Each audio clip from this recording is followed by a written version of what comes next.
اصل میں صورتحال یہ ہے کہ دونوں فریق جو ہیں وہ کوئی اپنے آپ کے ساتھ سنسیئر یہ نہیں ہے کہ زبیر صاحب سنسیئر نہیں ہے، عقیل صاحب سنسیئر نہیں ہے.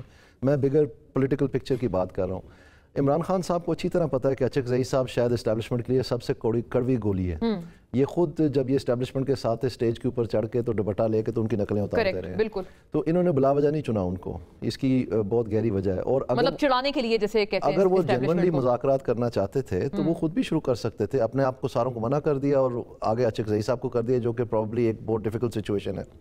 ایک طرف یہ ہے، اور یہ میں آپ کو بتا دوں عمران خان صاحب کو اچھی طرح پتا ہے کہ جس دن وہ باہر آگے جیل سے اس دن ان کی آدھی سیاست ختم ہو جائے گی. آدھی سیاست ختم ہو جائے گی عمران خان کی 100%. یہ سارا وکٹم ہوڈ اور یہ جو کچھ چل رہا ہے، یہ اگر آپ چائنیز پولیٹیکل ہسٹری تھوڑی پڑھیں تو چیئرمین ماؤ نے یہ انوینٹ کیا تھا، ٹاک ٹاک فائٹ فائٹ، کہ جب آپ کمزور ہوتے ہیں تو آپ کچھ دیر کے لیے لڑتے ہیں اور پھر آپ کچھ دیر کے لیے مذاکرات کی بات کرتے ہیں. مطلب آپ کہتے ہیں کہ وہ خود بھی جیل میں ہی رہنا چاہتے ہیں، ان کو سیاسی طور پر یہ سوٹ کرتا ہے. اگر وہ باہر آئیں گے، ان کو بھی اچھی طرح پتہ ہے اس بات کا کہ ان کی آدھی سیاست ختم ہو جائے گی، کیونکہ یہ مڈل ٹیئر کیڈر جو ہے پی ٹی آئی کی وہ تو رہی نہیں ہے، وہ تو تقریباً ڈیزالو ہو گیا. عوام ہے اور اوپر لیڈرشپ ہے، تو اس میں وہ جو سپیس ہے درمیان میں، اس کو مینیج کرنا عمران خان کے لیے تو نائٹ میئر ہے. اس کی وجہ یہ ہے کہ وہ ان کے اپنے بقول پہلے کرنل صاحب کر کے دیتے تھے ان کو، تو پارٹی میں وہ ریت بھی نہیں ہے کہ اس کو کیسے کنفلکٹنگ وائسز کو مینیج کرنا ہے. اس لیے ان کے لیے ابھی یہی سوٹ کرتا ہے کہ وہ اپوزیشن میں رہے اور اپنی پارٹی کو کسی کو اجازت نہ دیں کہ وہ کوئی فینس سٹنگ یا فینس کراسنگ یا اس طرح کی کچھ بات کریں. اور جو گورنمنٹ مذاکرات یہ تو بہت منفرد ویو پوائنٹ ہے. اور جو آپ دیکھ لینا، یہ میں نے پہلے بھی شاید آپ ہی کے پروگرام میں بتایا تھا کہ یہ ٹاک ٹاک فائٹر، جب پہلے ان کی بات چلی تھی مذاکرات کی، خدا کرے یہ ان کی باتیں کامیابی میں نتیجہ خیز ہو جائے، لیکن میں آپ کو بتا رہا ہوں کہ کچھ بھی نہیں ہونا. اچھا، یہ بڑا دلچسپ تبصرہ ہے. اتنے پولز اپارٹ اوپینینز آئے ہیں. ایک طرف وہاں پر ایسا لگ رہا ہے کہ دودھ شہد کی نہریں بہ رہی ہیں حکومت کی طرف سے، فورن کمپنیز تو یہاں قطار لگا کے کھڑی ہوئی ہیں پاکستان میں سرمایہ کاری کرنے، اور زبیر عمر صاحب کا بالکل کچھ اور اوپینین ہے. جہاں تک حکومت کی بات ہے، وہ اس وقت ایک میجر اکنامک ریفارم سرماؤنٹ کرنے کی کوشش کر رہے ہیں. خاص طور پہ یہ جو ٹیرف ریشنلائزیشن ہے، اس کی بہت بڑی ڈیفیکلٹی ہے ان کے لیے، اور شاید ان کا جو اس وقت جو پبلک سپورٹ ہے اس ریفارم کی وجہ سے، گروتھ نہ ہونے کی وجہ سے وغیرہ، شاید وہ اپنی لوور ایب پہ جا رہی ہے. تو ان کے لیے بھی بڑا سینسٹیو ٹائم ہے. تو ایسے ٹائم پہ جب وہ ٹپیکل جو ہنی مون پیریڈ ہوتا ہے اسٹیبلشمنٹ کا اور کسی بھی گورنمنٹ کا، وہ اپنے اختتام تک پہنچ چکا ہے، تو اکانومی کی سچویشن کافی گمبھیر ہے. اس کی مین جو آئیڈیا ہے وہ آپ کو گروتھ سے مل جاتا ہے، اور Pakistan has been lingering around 2.5 3. اگر آپ ایوریج گروتھ دیکھیں پچھلے 4 سال کا تو وہ 1.7 ہے. جبکہ جو اڑان پلان ہے، جو گورنمنٹ کا flagship so called economic saviour plan ہے، اس میں لکھا ہوا ہے کہ 6% تو ویسے ہی ہونے تھے. اس پلان کے ساتھ 9.35% اینیول کمپاؤنڈ. اب 9.3 اور 1.7 میں آپ خود فرق دیکھ لیں. تو اگلے سال اور اس کے بعد والے سال میں بھی جو ورلڈ بینک ہے، آئی ایم ایف ہے، ایشین ڈیولپمنٹ بینک ہے، وہ سارے یہی پروڈکٹ کر رہے ہیں 3-4% کے راؤنڈ اباؤٹ.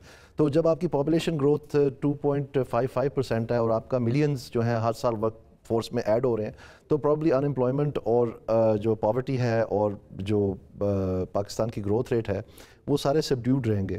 اب اس میں یہ ہے کہ گورنمنٹ، سب کو پتہ ہے کہ I M F is a stabilization program, تو اس سے ایکسپیکٹ کرنا کہ آپ ایشین ٹائیگر بن جائیں گے، وہ نہیں ہونا. پوائنٹ اس کے اسٹیبلائزیشن کے علاوہ گورنمنٹ کا کیا پلان ہے؟ وہ تو یہی کہہ رہے ہیں کہ ہم مشکل سے آئی ایم ایف کا ہی پورا کر رہے ہیں، ہمارا پلان تو ہے ہی کوئی نہیں، وہ تو بیچ میں ملیا میٹ کر دیا انہوں نے. تو وہ پلان کدھر ہے؟ یعنی انہوں نے بزنس کمیونٹی کی کانفیڈنس جو یہ بار بار بتا رہے ہیں اسٹاک مارکیٹ کی طرف پوائنٹ کر کے، تو وہ بتائیں نا گراس فکس کیپٹل فارمیشن میں وہ کیوں نہیں ٹرانسفر ہو رہی ہے. امپورٹنٹ پوائنٹ ہے. اور ایک سابق گورنر بھی خوفزدہ محسوس کرتے ہیں اپنے آپ کو. Such are the state of affairs انہوں نے بتایا. انٹیمیڈیشن، ڈرانا دھمکانا، یہی سارے ٹولز بن گئے. اور نواز شریف صاحب کے بھی جو اولڈ پرنسپلز تھے جمہوری بالادستی کے اور سویلین بالادستی کے، وہ بھی اس طرح سے وائلیٹ ہو رہے ہیں. بالکل. نواز شریف صاحب از the senior most politician and of course وہ تو اپنا دیکھیں نا، انہوں نے اس وقت بھی بڑے پن کا، بڑے دل کا مظاہرہ کر کے جب وہ الیکشن جیتے 2013 میں، تو وہ خود چل کے چلے گئے بنی گالا. اس میں تو کوئی آڑ محسوس نہیں کی انہوں نے. اور ابھی بھی میں نہیں سمجھتا کہ میاں صاحب جو ہیں وہ کوئی ان کو کوئی اس حوالے سے کوئی ایسی بات ہے کہ وہ اپنا رول پلے نہیں کریں گے. وہ بالکل ان کا بھائی جو ہے وہ وزیر اعظم ہے، ان کی بیٹی وزیر اعلیٰ ہیں، اور ظاہری بات ہے جہاں جہاں ان کی معاونت کی یا ان کی رہنمائی کی ضرورت پڑتی ہے پارٹی کے معاملات میں یا دیگر حکومتی معاملات میں، ہم بالکل ان کو کنسلٹ کرتے ہیں اور انہیں کی مشاورت کے ساتھ ہی تمام تر معاملہ آگے بڑھتا ہے. اور اگر وہ رول تو تب پلے کریں کہ جب کم از کم دوسری طرف سے بھی کم از کم یہ اعتبار ہو کہ دوسرے شخص کا یا دوسری پارٹی کا اعتبار کیا جا سکتا ہے. فی الوقت تو دوسری سائیڈ یا دوسری پارٹی کا جو اعتبار ہے وہی نہیں یا اعتماد ہی نہیں ہے اس پورے پروسیس کے اوپر. تو ہم کس طرح جو ہے وہ اتنے بڑے اسٹیٹسمین ہیں وہ انیشیٹ کریں یا وہ خود اپنے تئیں ہی تمام تر یہ معاملہ مذاکرات کا چلائیں. یہ مذاکرات کا معاملہ میں آپ کو یہ بتا رہا ہوں کہ کوئی وزیر اعظم کو فون کرنے کی ضرورت نہیں ہے. جو اچکزئی صاحب بالکل اور تحریک تحفظ آئین پاکستان وہی دیکھیں نا, کوئی بھی مذاکرات ہے, کوئی بھی ڈسکشن ہے, کوئی بھی ڈسکورس ہے, کوئی بھی آپ کو معاملہ سلجھانا ہوتا ہے تو ایک میڈیٹر کی ضرورت پڑتی ہے. اور سب سے جو مناسب فورم ہے وہ پارلیمنٹ ہی ہے. وہاں پہ وہ کمیٹیز بنی تھیں, انہی کمیٹیز کو ریوائیو کریں, نئے ممبرز آپٹ ان کرنے ہیں وہ کریں. اسپیکر خود بھی دعوت دے چکے ہیں اور میں سمجھتا ہوں اسپیکر سے زیادہ جو ایک معقول کوئی اگر شخصیت ہے میڈییشن کے لیے تو وہ کوئی اور نہیں ہے. اور وہیں پہ یہ تمام تر معاملہ وہیں سے جوڑیں جہاں رک گیا تھا. اور بالکل اسپیکر کو بتائیں, دونوں پارٹیز بتائیں.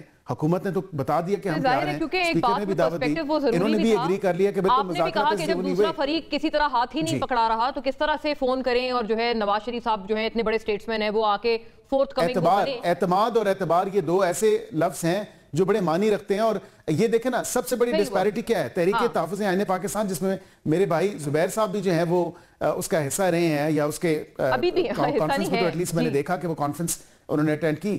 جی بالکل, ظاہری بات ہے کہ اب وہاں پہ یہ مذاکرات کی جو باز گشت ہے یہ تو ایکسیپٹ وہاں پہ ہوتی ہے اور وہ ریسیپٹیو بھی ہیں. لیکن دوسری طرف سے خان صاحب کی اپنی بہنیں کہتی ہیں نہیں جی کوئی کسی قسم کی مذاکرات جو ہے وہ آپ نے نہیں کرنے, نہ مذاکرات ہو سکتے ہیں. تو کم از کم اس ڈسپیرٹی کو, اس کننڈرم کو تو کم از کم ختم کریں. آج ہی کی سوشل میڈیا کی ایک ویڈیو اٹھا کے دیکھ لیں, عظمیٰ صاحبہ کہہ رہی ہے نہیں جی خان صاحب نے کہا ہے کہ 2 اور 4 تاریخوں کی کسی قسم کے مذاکرات کسی سے بھی نہیں ہو سکتے اور اس حکومت سے تو بالکل ہم نے مذاکرات کرنے ہی نہیں ہے.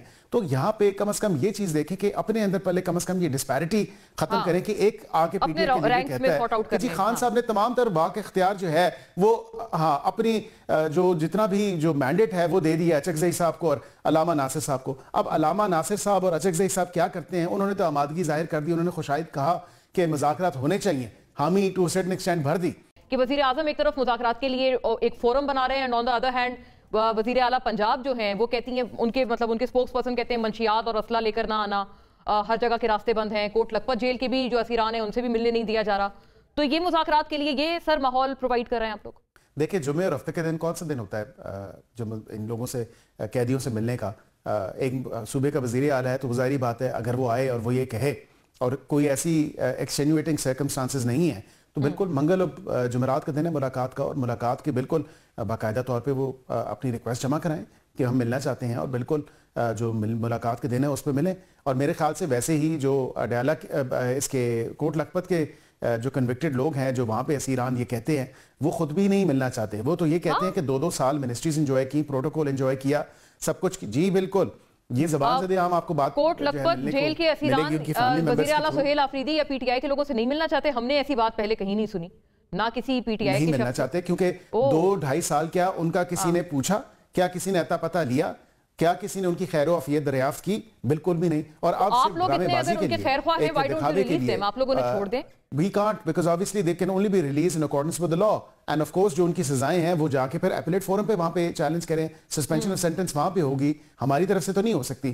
ہاں ہمیں یہ کہا جاتا ہے کہ اب ہم شاید ان کو پرول پہ رہا کریں کیونکہ جی ان کی تمام تر جو ہے وہ ایک گڈ ول جسچر جو ہے وہ دکھایا جائے. تو حکومت کس طرح اپنے تئیں تو پرول کی درخواستیں نہیں دے سکتی نا. پرول کی درخواست آئے گی اسی قیدی کی طرف سے, پرول کا آفیسر تعینات ہوگا, پھر اس کے بعد پرول بورڈ بیٹھے گا, پھر وہ ریویو کرے گا, پھر اس کی تمام تر جو پری کنڈیشنز ہیں اس کو دیکھ کے پھر کسی کے پرول پہ رہائی ہوتی ہے. اور پرول کی رہائی اتنے جلدی نہیں ہو جاتی, آپ کو گڈ کانڈکٹ دکھانا پڑتا ہے, آپ کو دکھانا پڑتا ہے کہ آپ نے کیا ریہیبلیٹیٹ کیا ہے. اچھا ان اسیران کو بھی ثابت کرنا پڑے گا کہ ان کا کیا کنڈکٹ تھا.